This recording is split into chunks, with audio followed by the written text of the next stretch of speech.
Hello guys, welcome to today's video. Today we're ranking the most Russian biased lineup to play in War Thunder with mostly premium tanks and one squadron vehicle. I hope you all enjoy.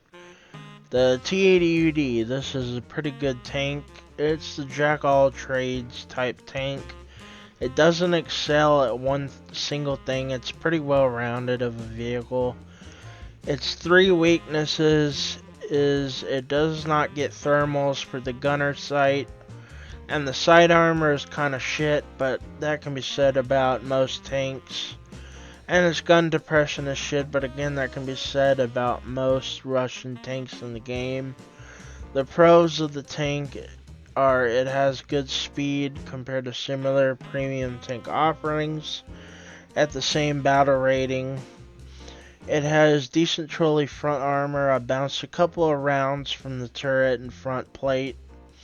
It has pretty good speed and acceleration. Unlike the T-72 TURMS-T, its turret slewing speed is faster, so you can get on target faster and get the kill. I recommend using the 3BM42 Sabo round and bringing a few high explosive rounds for light armored vehicles. This tank is pretty good at close quarter brawling if given the chance.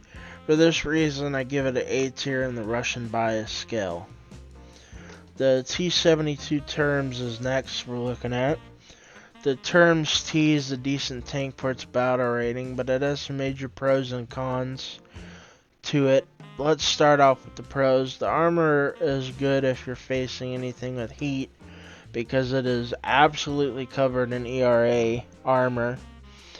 It is also good if you angle the armor in the right way. It has a decent speed and acceleration. The tank also gets thermals, which the T-80UD doesn't get, making the tank better at spotting far off tanks and sniping them. Now for the cons. The gun slewing speed on it is shit. I've gotten killed more than a couple times by it. It's mainly vertical slewing up and down. That is the worst, and the previously mentioned trash gun depression, which is on all Russian MBTs mainly.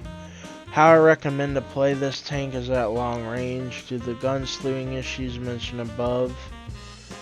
I recommend bringing the 3BM42 for the higher pen and a few high explosive shells for light armored vehicles. Don't get me wrong, you can kind of brawl with this tank if you know where the enemy is. If you don't know where they are, then the slewing speed is going to get you killed. For this reason, I put it in B tier. Alright, the next tank we're looking at, guys, is the 2S38. The 2S38 can be a good support tank. How I recommend playing this tank is flanking your enemy and get onto the weak side armor of any main battle tanks or anything you run into side on. You don't want to be caught fighting fair with this tank. You basically want to play this tank like a rat. I would recommend bringing 3 UBM22 Sabo rounds for this anti-tank. And if you like some of the high explosive variable time fuse rounds for anti-air, and hell, if you'd like to bring a third round for anti-light armor, bring the APC BC shell. It is also a decent anti-air vehicle due to the fact it gets high explosive variable time fuse rounds, or HEVT rounds for short. I'm not good at leading the shells, so I personally don't use it as an anti-air vehicle, even though you can, but a lot of other people do. For this reason, I'm putting this tank at C tier. Alright, the next tank we're looking at, guys, is the BMP-2M. The BMP-2M is pretty overpowered squadron vehicle because of the combo of the 30mm guns and the ATGMs it gets.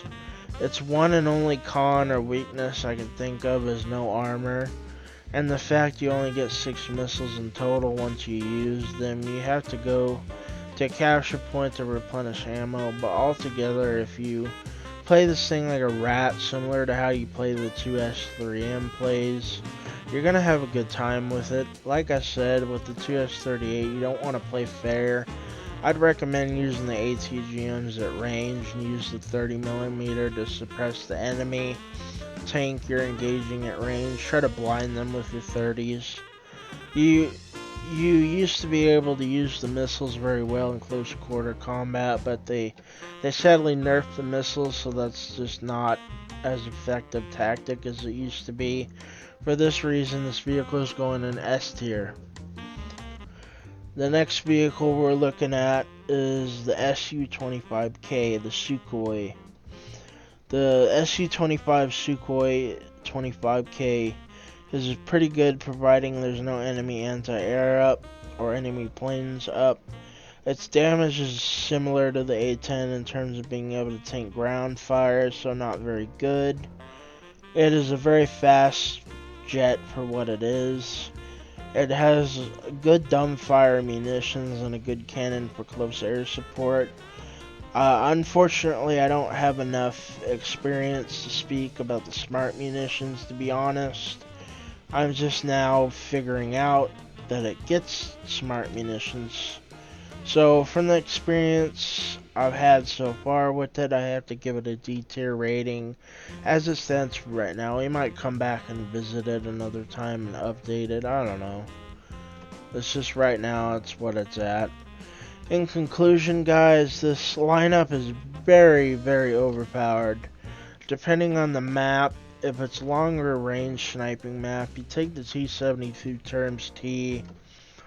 Or if it's a close quarters map, you can take the T-80UD. And in reserve, if you want to be a rat, you can play the BMP-2M or the 2S-38 again.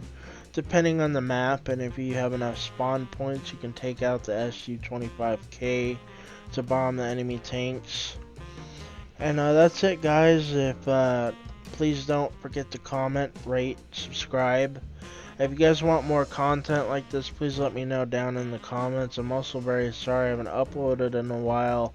I've been a little busy with things. I might be getting a job. Who knows? But more content to come, so please stay tuned for that. As soon as my editor gets these videos, there's going to be a lot more content, a lot more War Thunder, a lot more of other videos, so stay tuned for that, guys. Alright, catch you guys in the next one. See you guys.